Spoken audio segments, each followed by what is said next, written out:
Dugonam bilan nochovka qildik. Chips, shirinliklar, popkorn va qo'rqinchli film. Hammasi juda ham yaxshi o'tdi.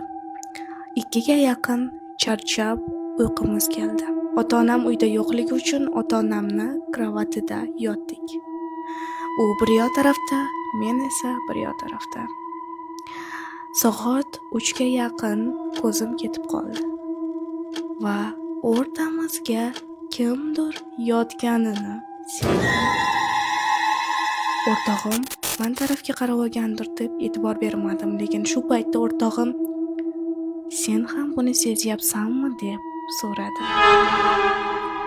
Men indamadim va ozgina vaqtdan keyin uxlab qoldim. Ertasi kuni qarasam, xonada mendan boshqa hech kim yo'q. O'rtog'imni chaqirsam indamadi. G'alati bo'ldim. Oshxonaga chiqsam, devorga qon bilan "Endi sen bilan men yotaman" degan yozuv turgan ekan. O'shandan beri o'rtog'imni ko'rmadim.